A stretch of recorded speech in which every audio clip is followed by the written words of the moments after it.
Hey guys, how's it going? I just thought I would make this in this video as well real quick. If you want to skip ahead, you can go to the show. It's up ahead a little bit. But I'm going to talk to you guys a little bit about what it was like to drive this out there. A lot of people have these questions and we'll kind of go through them all. One of the questions I had a lot was when you pass trucks, you know, typically in a bus, did it, you know, like, or a truck passes you. You don't pass trucks. You don't pass anything in this. The trucks pass you. Does it make you, you know, sway? And also, was it tippy? And the answer to that is this thing basically almost drives itself. All you need to do is just stand on the floor on the gas pedal and it just goes down the road straight. A truck passes you. You have very little movement because of the weight. And it goes down the road so straight and nice. I mean, there's very little, there's almost no play in the steering wheel. Because I actually believe that 57,000 kilometers is the actual mileage. I don't think it ever rolled over. I also don't think this thing's ever been on the Autobahn or anything like that. Definitely not a freeway. So it actually was really super smooth because of the weight on it. So it's like it goes over bumps and everything else, just like glass. I mean, it just goes down the road smooth. It's actually really eerily quiet in the cab.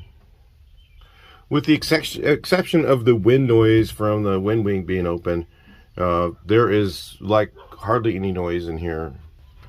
Really, all you can hear is the gear reduction boxes. You cannot really hear the engine. One of the worries I had driving it was that you're always on the floor. So since you're always on the floor, I know there's a lot of strain on the engine. I could never hear if it was pinging or something like that unless it was really loud. And then by then it would be pretty detrimental to the engine. So that was a little bit of a worry. But going down the road, it's just actually kind of a pleasure to drive. It's so smooth and quiet, you know, with that original stock muffler. It's kind of cool. You're just driving down the road and it just like goes straight. It's not like driving a bus where the trucks pass you and you can go like this and all that stuff.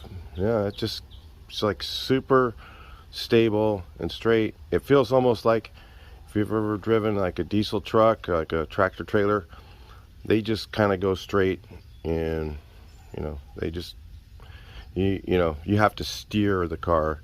This thing you have to kind of, you know, it wants to just go down the road straight, nice, and it's amazing with all the metal work that was done and all that stuff that, you know, it's just super solid feeling. The seat, because of the padding and the material that I got on here, is actually pretty comfortable, not too bad. Other than I'm always a little bit too far forward and a little too tall. I do not need these things on. I don't know if I have them or not. I think I do, but I don't need visors at all. I'm actually sitting about right here looking at this metal thing. There is no seat belts in this. I don't know if I'll put them in because it's kind of unnecessary. I'm gonna die in it if I get in a wreck anyway, so I don't know. I think that's pretty much the way it would go. So you just like on a motorcycle, you become very proactive. You make sure you slow down if you think you're gonna have to stop quickly. You know, avoid traffic. Go during, like we left at 3 o'clock in the morning to go to 3:30 in the morning to go to Long Beach. So that way I avoided traffic. And on the way home, fortunately, usually there's a little bit of traffic. On Sunday I came home. I actually went out and stayed out in Orange County on Saturday night because driving back and forth is just always another risk, you know. So I decided to just go ahead and stay there. We used some of my choice hotel points. I got a really nice room. It was amazing for nothing. So if you're wondering, if you guys, just so you know, I mean, Choice app has like the best points.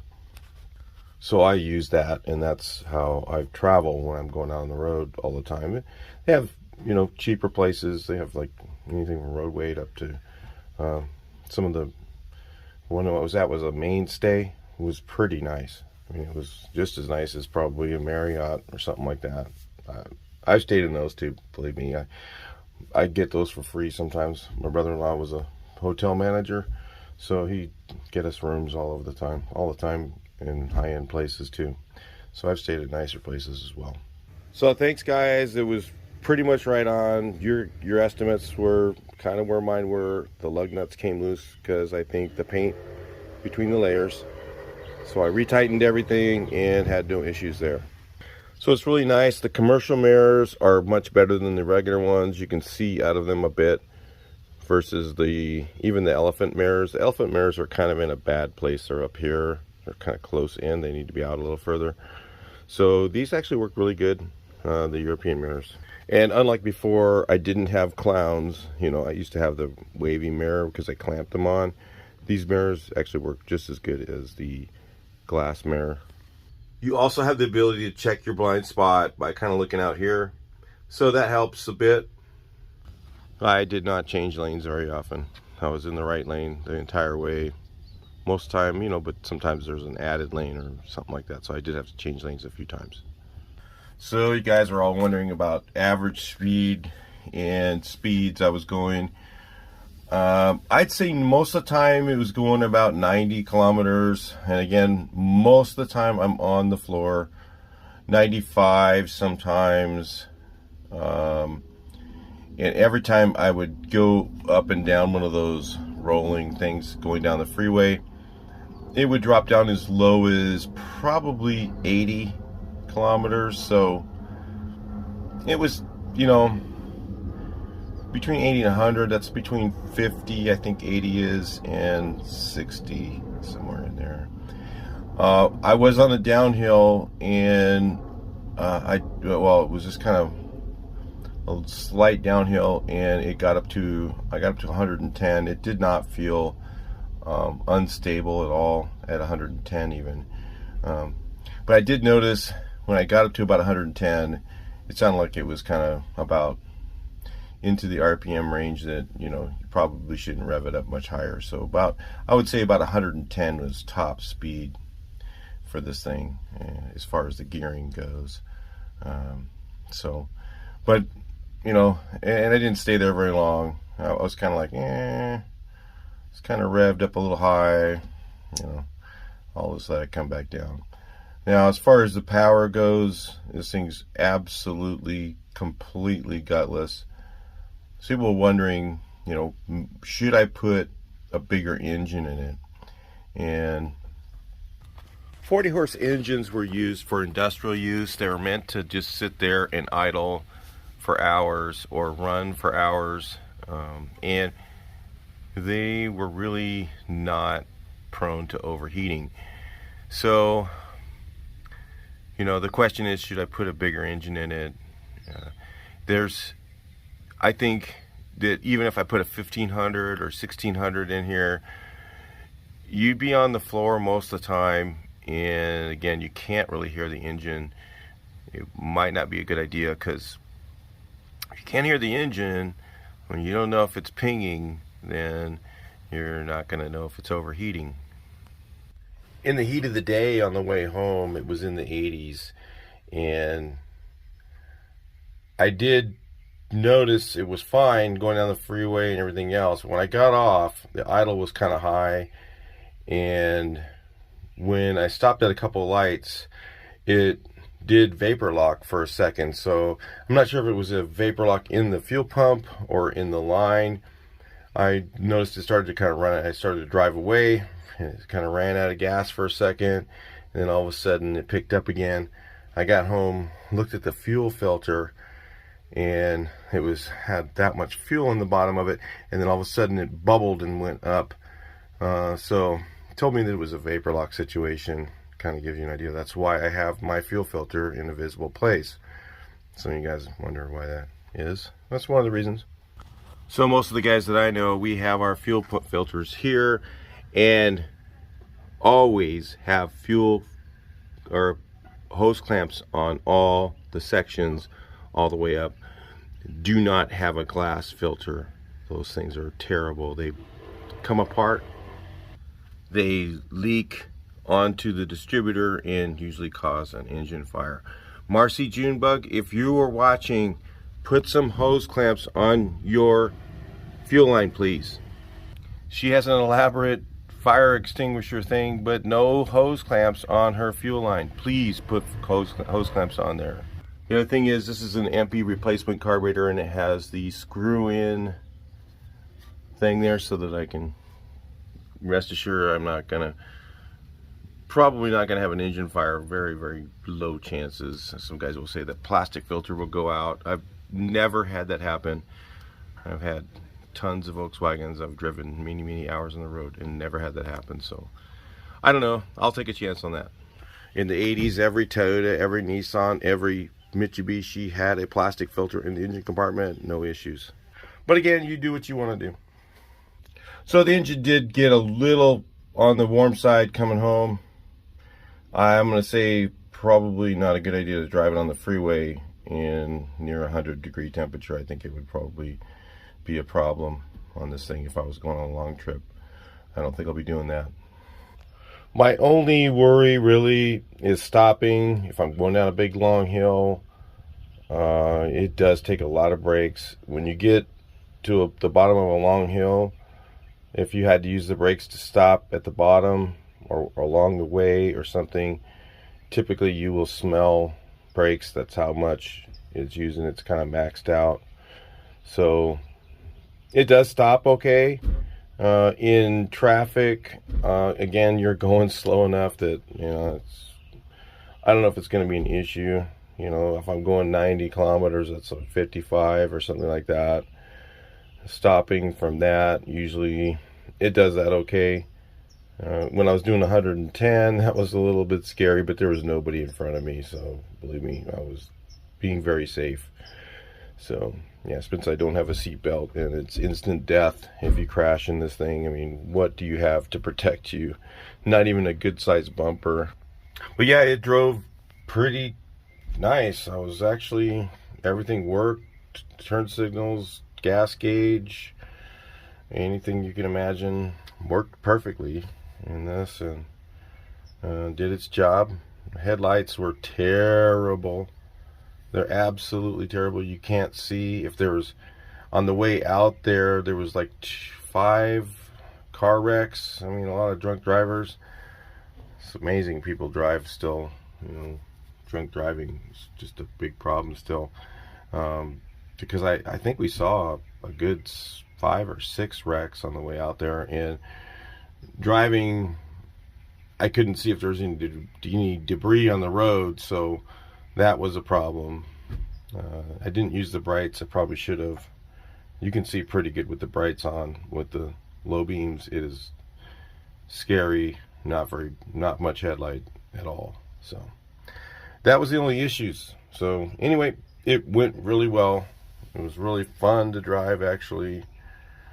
It wasn't hard on my feet because when you're just standing on the floor, just like that, it's pretty comfortable. It wasn't bad. So you just kind of put your foot all the way down and just stand on it.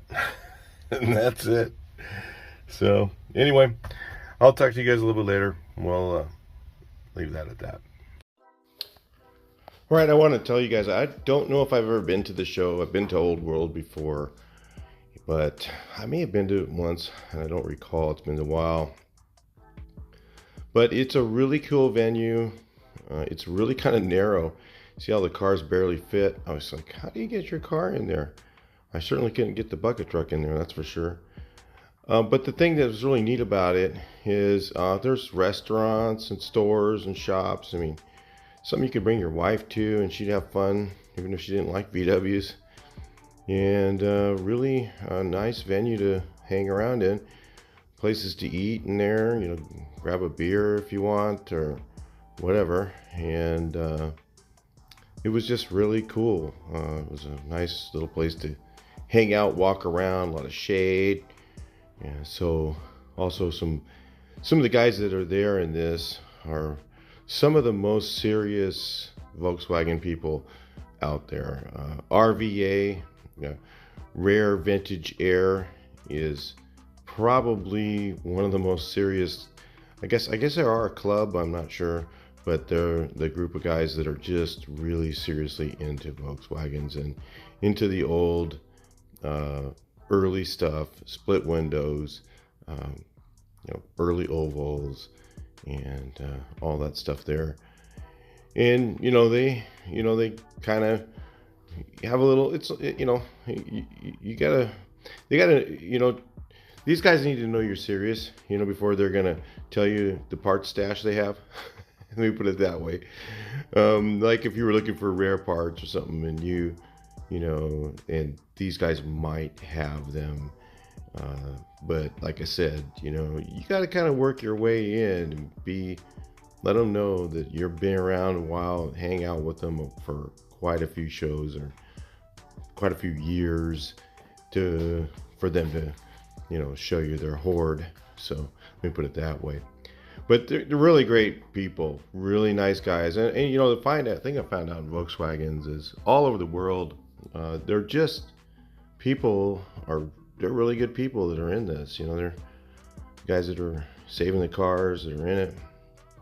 No matter where you go, it seems like you're pretty well accepted as long as people know you're serious. They don't want to hang out with a guy who's buying stuff and trying to flip and make $1 or, stuff like that. They're wanting to see if you really love the car and want to do the right thing and keep it on the road and restore it and whatnot. So there's a lot of cool stuff there. All of these little toys, things. I like to display that. A lot of neat stuff.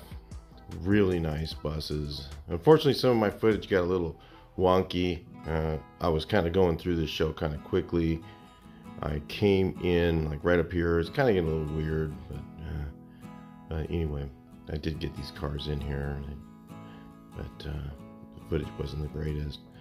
So yeah, I was going through the show really quick. I was at Octo earlier and kind of get tied up there for a while because there was a lot of interest in the bucket truck. And at the end of this show, they had a banner up and they were like, "Hey, can you take that down with the bucket truck?" I go, "Sure, I'll take it down, no problem. I do that all the time with my regular truck, so no big deal." And got up there and all the guys were Instagramming it. It was great, So a lot of fun. We hung out for a while afterwards. We were there well past the 3 o'clock end of the show. It was just a really enjoyable atmosphere, nice. I think it was about 70 degrees. Just perfect for shorts, a little shade, and just really fun to hang out with, talk to some of the guys who are really into the cars, and a lot of really nice people there. So it was very pleasurable to hang out a little longer than normally I do. And I didn't have any place to go anyway. I just had a hotel room, and the bummer is I was up since 3, so it was kind of a long day to go to the show that late. And basically when I got to the hotel room, I was pretty much ready to crash. So it was a long day. Shower up and crash, and that was it. But yeah, these are really nice split window cars, and just stuff that you can see. Some of them have completely original interiors in them. Some are the reproduction, or it's actually new old stock, I think, interior stuff that they have. It's just absolutely amazing to get them in that state. It's pretty expensive. It's pretty expensive. You got to be pretty committed to the car, and yeah, it takes quite a bit to get you there, to get those nice interior parts and all that stuff. So anyway, yeah, there was a lot of Gias there, bugs, early bugs, and again, it was just cool. The buildings are shady. There's little trees going on, and it's just nice. You can find a spot to sit and just hang out. It's a long day though. If you go to the show, if you enter into the show, plan on being there all day, because once you're in, you can't get out till 3. So if you're in it, if you're taking your car into it, so you got to be pretty committed. But if you just go to look at it, I don't think there was any I don't think there's any charge or anything to go in. You just go on in and just walk around. And the people that live in Huntington Beach, if you live in Huntington Beach, you can just go out there and check it out. Look it up. The rare vintage air something de elegance. I don't know what it is, but I can't forget the name. But yeah, it's really, a lot of guys just call it RVA. RVA, you know, so I'll be at RVA, you know, so that's the thing.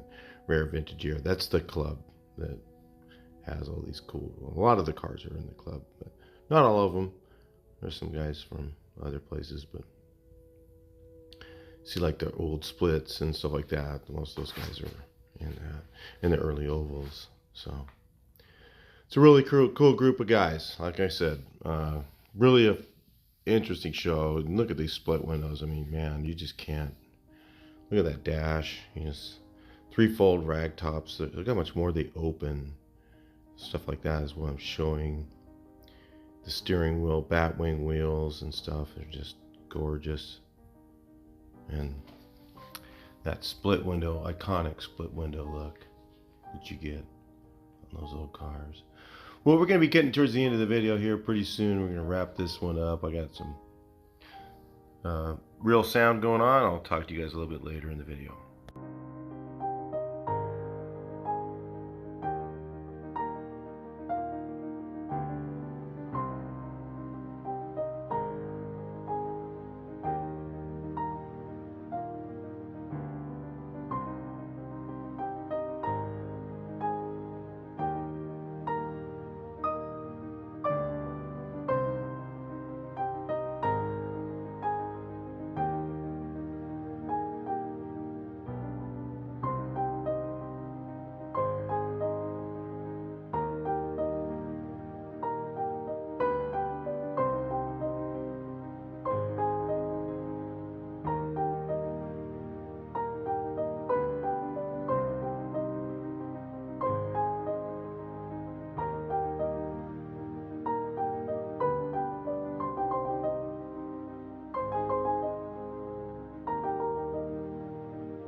25 and I've been able to